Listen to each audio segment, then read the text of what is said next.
हम कथा सुनाने जाते हैं तो प्रयास करते हैं कथा में बच्चे अवश्य आवे। काहे? आप बूढ़े लोग आवे तब?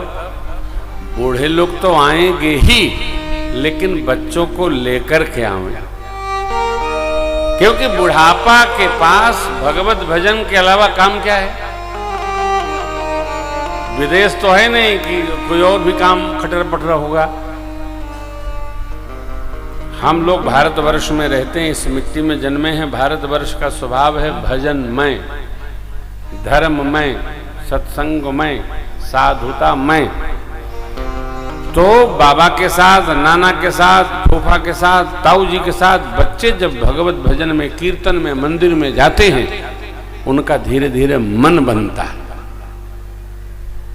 गए, अरे बाबा के साथ गए, भगवान का पावन दर्शन हुआ, चरणामृत लिए, पूज्य पंडित जी ने प्रसाद भी दिया, बड़ा आनंद हुआ। आप 10-12 साल की अवस्था तक बच्चों को आदत लगा दो, जिस दिन आप नहीं जाएंगे उस दिन बच्चे जाने लगेंगे, लेके आपको जाएंगे। छोड़ देते हैं, और जो छोड़ देगा वो छूट जाएगा साहब। छोड़िए मत। वही बात, बहुत लोग कहते हैं आजकल बहुत व्यस्त हैं साहब। पहले से अधिक व्यस्त हैं क्या? इतनी सुविधा है, इतना आराम है।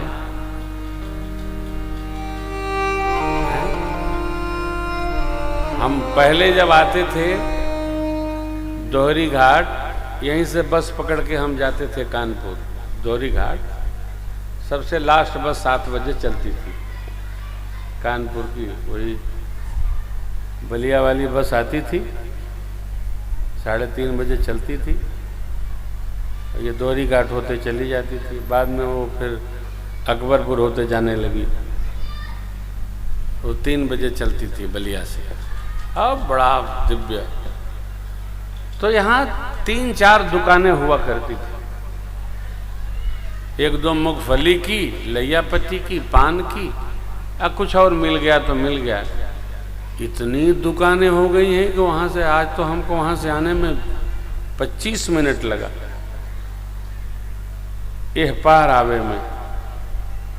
इतनी दुकानें हो गई। काहे? लोगों की मांग बढ़ गई तो लोगों ने दुकान बढ़ा लिया। जो चाहिए सो घर बैठे मिल रही है। बात सामग्री, कितनी सुविधा बढ़ गई है, लेकिन इस सुविधा ने हमारे अंदर प्रमाद भी अवतरित करा दिया। हम कुछ करते नहीं, हम बाजार भी नहीं जाना चाहते।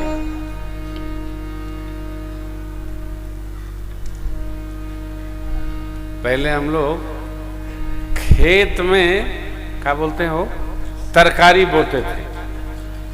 सतपुतिया, करेला, धनिया और मिर्चा, और घरे का सब सामान घर में खाने जाता था। अब सब ठेलिया से जाता है, कोई काम नहीं करना चाहता है। आलू बोते थे कक्का के साथ की तरह घर में साग। यानी सुविधा बढ़ती गई और हमारे अंदर प्रमाद उतारती गई। माफ करिएगा, शहर के लोग तो काम धाम करते नहीं हैं, बैठे बैठे सब आनंद लेते हैं। शहर से ज्यादा पेटबल्ली हम गांव के लोग हो गए। काहे? काम ही नहीं है। अब किसी नौजवान को यदि कह दो भैया बैठो, तो वो बैठता है। हाँ बताओ। और कह दो उठो, हाँ बताओ। क्या हो? ये हमारी है। शहर में तो समझ में आता है, सीधे हाथ छोड़कर कह दो बैठो तो आदमी गिर पड़ेगा। काम नहीं करते हैं हम लोग, खेते नहीं जाते हैं। हो ऊख कोड़े के कह दे तो 2 दिन लोग चले जाते हैं बुआ के यहाँ रिश्तेदारी करे। ये हमारी स्थिति है। हमको ऐसे लोगों को देखकर बड़ी उलझन होती है। 15, 20, 22 वर्ष के बच्चों का पेट निकला। गांव में अखाड़े रहे नहीं, पहले अखाड़ा होता था तो पटका पटकी होती थी तो शरीर ठीक रहता था, कोई बोलने वाला नहीं, एकदम हिलत नहीं है। थोड़ा हिले डुले तो शरीर ठीक ठाक रहे।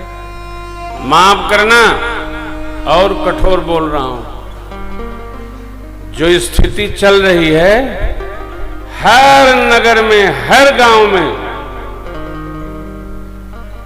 यंत्र से बच्चे हो रहे हैं, यंत्र से।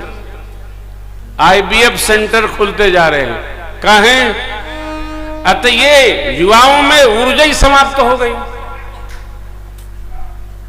जवान 100 दंड करे, थोड़ा उठा बैठी करे, थोड़ा गौ माता का दूध पिए, बकरमा का दूध पिए, दौड़े तो शरीर ठीक रहे। ऐसे थोड़े हनुमान जी महाराज को दुनिया पूज रही है। जय जय जय हनुमान गोसाई कृपा करहु। एक मुष्टिका मारा था मेघनाथ पर श्री हनुमान जी महाराज, इंद्र को जीता मेघनाथ। मुठिका मारी चढ़ा तरुजाई, ताहि एक क्षण मरिछाई।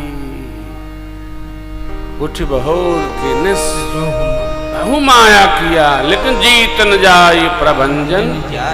श्री हनुमान जी को देखकर हम लोग थोड़ा, नौजवान भाइयों से मेरी प्रार्थना है कि अपने अंदर ऊर्जा संग्रह करो। ये मनुष्य का जीवन खाली मोटाने के लिए थोड़ी मिला